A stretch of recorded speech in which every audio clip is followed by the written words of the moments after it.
Clerics are the masters of divine magic, versatile enough to fill any role in the battlefield with access to countless spells and holy blessings. Wizards are the masters of arcane magic, powerful spellcasters with the widest range of spells, including the most useful of utility spells and the most devastating damage spells that can basically delete your enemies from existence. You put them together and you get a versatile magical powerhouse with access to practically every form of magic players can get in 5th edition Dungeons & Dragons. So if becoming a holy wizard in your next campaign is important to you, you should stick around for today's video.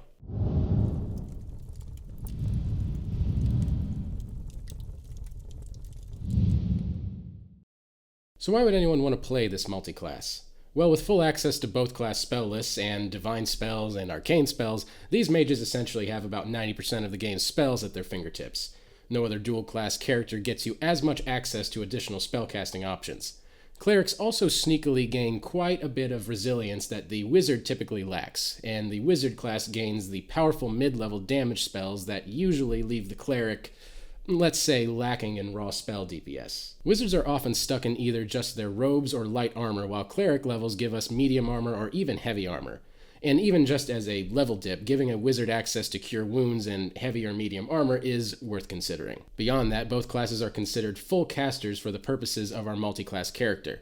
We aren't arcane tricksters or a magic initiate getting a touch of spellcasting in our martial character. This means that while our spell level progression can be slowed with multiclassing, our spell slot progression still goes full steam ahead regardless of our level investment.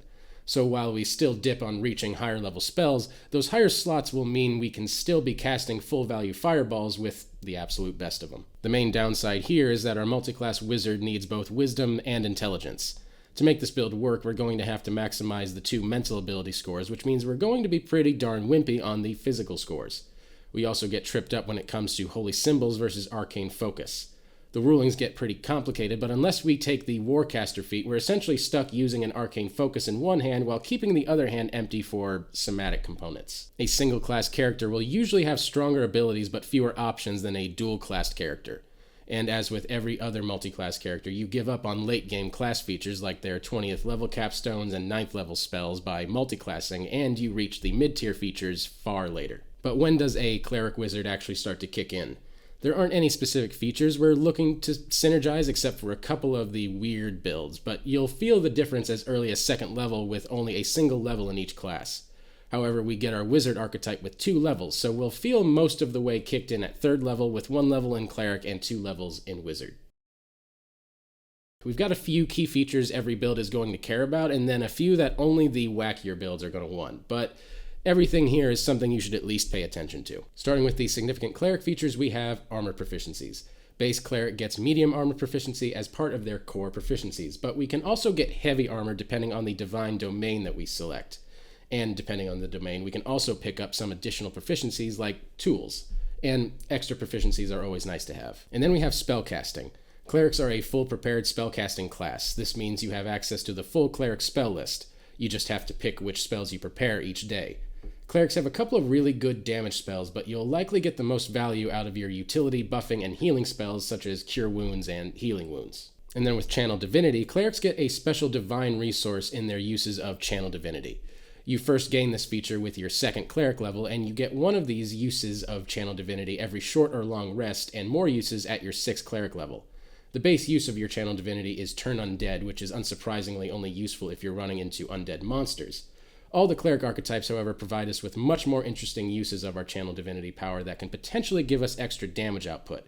Tasha's also gave us another base use of our Channel Divinity power called Harness the Divine Power that lets us spend it to regain a lost spell slot. Mind you, you can only do this once per long rest to stop us from farming spell slots, but you can do it more often at higher levels. And then moving on to divine domains, clerics gain their archetypes at 1st level, and more than most classes, you'll be getting most of your unique magical abilities and class features from your archetype. Most start out providing some additional proficiencies like skill proficiencies or tool proficiencies or martial weapons proficiency, along with a unique ability. In particular, we really care about the domains that give us heavy armor proficiency, including Forge, Life, Nature, Order, Tempest, and War. And now swiftly moving on to wizard features that we care about, we have, of course, spellcasting. Wizards are first and foremost spellcasters, and they have access to powerful damage spells and useful utility spells across every spell level. And then we have a somewhat underplayed ability unique to wizards, Arcane Recovery.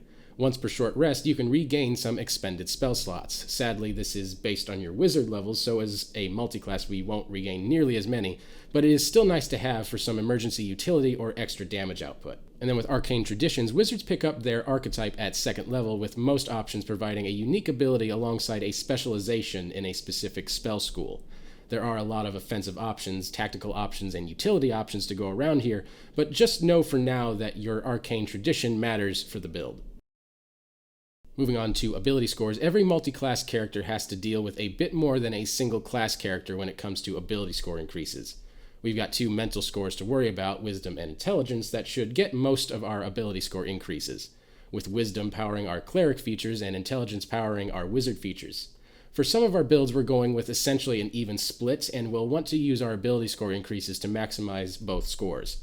For a few builds, however, we're only going to be dipping into Cleric, so we only need to meet the minimum requirement of 13 Wisdom.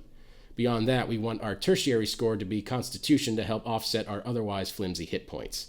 We aren't using weapons, and we're using heavy armor for our AC, so Strength, Dexterity, and Charisma are all largely irrelevant to us, and we can use them as dump stats. When it comes to equipment, we're going full spellcaster mode here, but thanks to our cleric levels, we get heavy armor proficiency and should put on the best heavy armor we have access to. Note that the strength requirement on heavy armors doesn't stop us from wearing it. Our movement speed is simply reduced by 10 feet if we don't meet the strength requirement, which can be more of a hindrance for some rather than others. As a caster, we don't need to be terribly fast, and we can waddle our tanky butt around to be a bit slower if it means high AC. If that doesn't work for you, medium armor is still an option, but I definitely take the speed reduction if plate armor is available. Now, unfortunately, we must deal with our spellcasting focus. To cast our wizard spells, we need to use an arcane focus, and to cast our cleric spells, we need to use a holy symbol. Of course, there's some awkward rulings, wordings, and niche rules at play here, like with anything in D&D, but we're going to try and dig through all that minutia. To effectively cast all of our spells, we need to have our arcane focus in one hand, keep the other hand empty for somatic components, and then wear our holy symbol or otherwise have it displayed on us somehow. This will remain your setup until you get your first feat, more on that in just a second, which should be Warcaster. Warcaster, among other things, lets us perform somatic components even when our hands are full, which will let us fill that empty hand with a handy shield for some extra protection. As for weapons, we'll have access to simple weapons no matter what, and also access to martial weapons depending on our cleric domain. I don't recommend trying to use this build to create a battle-ready, intelligence-based frontline character with martial weapons, but like with anything in D&D, you can kind of do whatever you want. In our Monk Rogue video, we discussed how that multiclass has a little bit of wiggle room to select some feats, but what about the Cleric Wizard? The short answer here is that for practically any Cleric and Wizard multiclass build, you should strongly consider taking the Warcaster feat. Warcaster should be familiar to most players who've messed around with the spellcasting classes, and it has 3 major components. All of this is already a fantastic buff and tactical option for us, but we especially care about the somatic components here. We won't be stuck keeping a hand empty and can use it on a shield instead. It's a solid force multiplier to keep our level of spellcasting, and even if we're trying to not get into melee combat all that much, it's definitely worth in place of extra ability score increases, at least in my opinion. Now, because we are dealing with a more complicated multiclass, we do have some frequently asked questions I want to go over really quick, and number 1 being, should I start with Cleric or Wizard? You'll gain all the important skill proficiencies and tool proficiencies no matter what, but you should still start with your first class level as a Wizard for a rather strange reason. Spellbooks are expensive in the early game, and by starting out as a Wizard, you just get yours for free. If you start out as a Cleric, you'll need to cough up 50 gold pieces for your spellbook, and depending on the campaign, that can be a little bit prohibitive. If money isn't an issue, then feel free to start as either, since their core proficiencies are very similar. But if your DM is more of a stickler about currency and all that kind of stuff, yeah, start Wizard. Next question, how does multiclass spellcasting work? Good question, because it's a little messy. The easy part is the spells you know. Your known and prepared spells don't mix whatsoever. If you're a 3rd level wizard and a 4th level cleric, you'll have all the spells of a 3rd level wizard and a 4th level cleric. The spell slots are the confusing bit. In the back of the basic rules, you can find a table called Multiclass Spellcaster that shows you your pool of spell slots by your combined levels in spellcasting classes. Thankfully, both cleric and wizard are full spellcasters, so you don't have to recalculate anything, and your effective level of spellcasting is just your character level. Essentially, you'll have the same amount of spell slots as if you were fully leveling up in either class. We just take a roundabout route in order to get there. When it comes to actually casting your spells, you're going to have to keep track of your spell attack modifiers, attack damage, and the spell DCs of each class. Your cleric spells will all run off your wisdom, and your wizard spells will all run off of your intelligence. Finally, you need an arcane focus, an orb, staff, or whatever magical thing best fits your worldview, in your hand to cast your wizard spells. The cleric spells are a bit easier. You need a holy symbol, literally anything that just represents your god. But you can thankfully just be wearing and displaying it as opposed to holding it. You do need to keep a hand completely empty, though, to perform the somatic components of spells due to some wonky rulings about spell focus. But thankfully, it can be the same empty hand for both your cleric and wizard spells.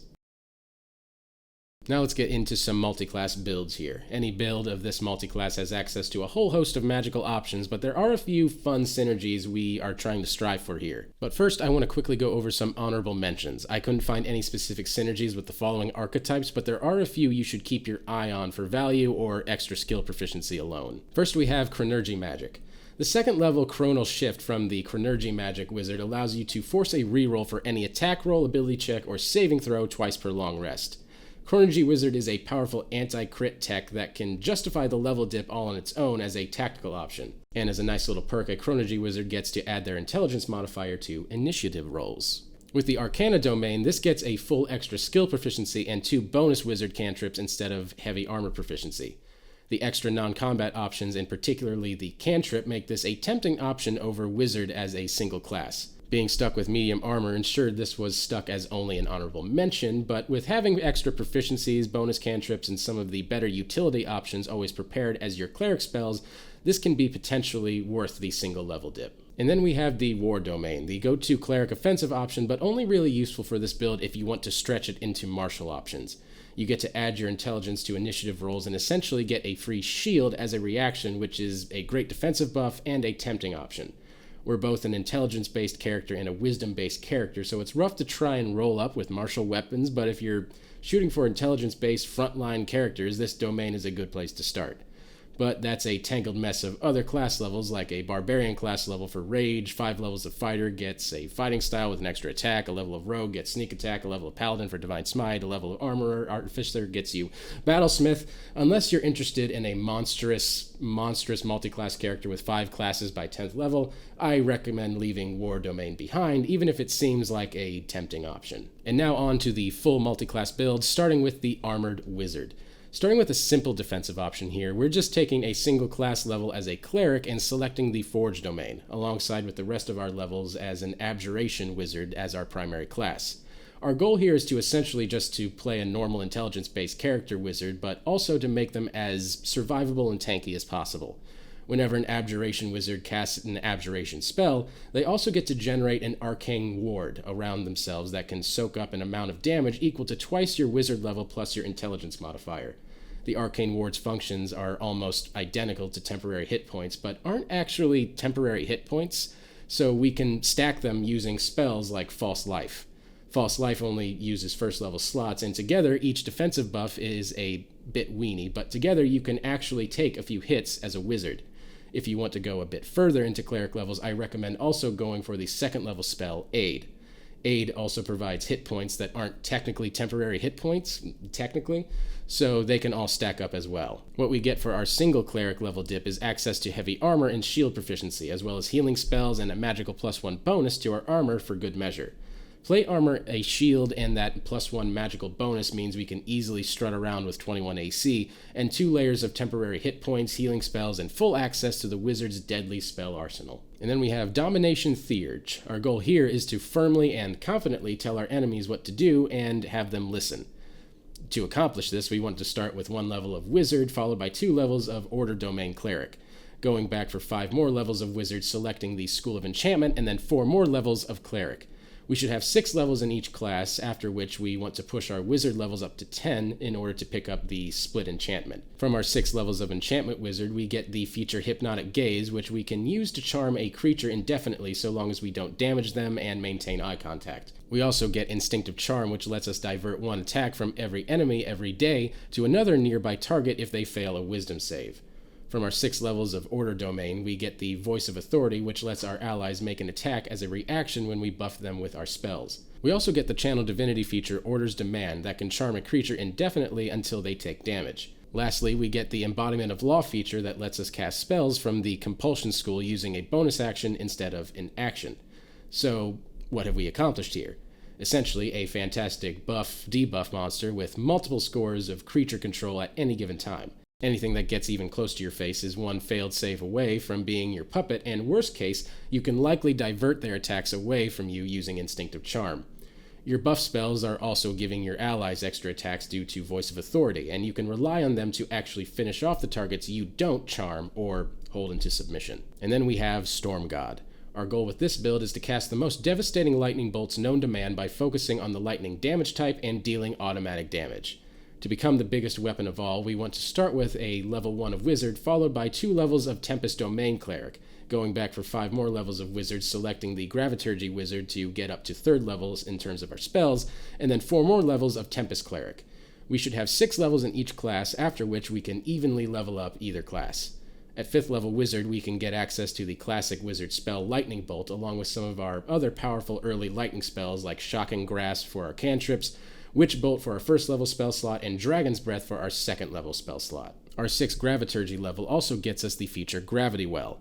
That lets us move targets of our spells by 5 feet whenever we hit them or they fail a save. From our Cleric levels, on the other hand, we get Call Lightning, which is our secondary source of lightning elemental damage, Wrath of the Storm, which retaliates on our attackers for 2d8 lightning damage, and the Channel Divinity feature Destructive Wrath. Destructive Wrath is the real kicker here, as it lets us maximize the damage of a lightning or thunder spell. Maximizing a spell means you don't roll for the attack damage, and instead you simply deal automatic damage of whatever the highest possible die result could be. And finally, at 6th level, we get Thunderbolt Strike, which lets us move enemies 10 feet away whenever we deal lightning damage to them. Putting this all together, at our 12th effective level, we'll have access to 6 level spell slots for a huge pile of damage. Putting this all together, at our 12th effective level, we'll have access to 6 level spell slots for huge piles of damage. If we cast a 6th level lightning bolt and use Destructive Wrath to maximize it, we get to launch in a 100-foot line of 70 flat damage, assuming you have +4 intelligence, that also moves each target that fails up to 15 feet back. We'll be able to fire 2 of these maximized bolts per short rest. That's essentially a flat 140 damage per combat multiplied by however many targets you can line up. Past those, we won't have as many high-level spells, but we can still use all of our extra spell slots on elemental damage spells that can bounce our enemies around and into hazards. I have one player at my table that basically only plays full spellcasters, and the Wizard Cleric multiclass is easily his favorite build. I've seen some very interesting characters with this multiclass, and part of that is due to his own creativity and the extra flavor that he puts on all of these people, but Holy Wizard, everybody. If you can't do anything with that idea, I don't know that I can help you. Thank you guys so much for watching. I really appreciate it. Be sure to like and subscribe because we put out new videos like this every week. And if you or someone at your table is building a multi-classed Wizard Cleric character, I would love to hear about them down in the comments. Thanks again for watching. My name's Patrick Ferguson from Skull Splitter Dice, and until next time, farewell.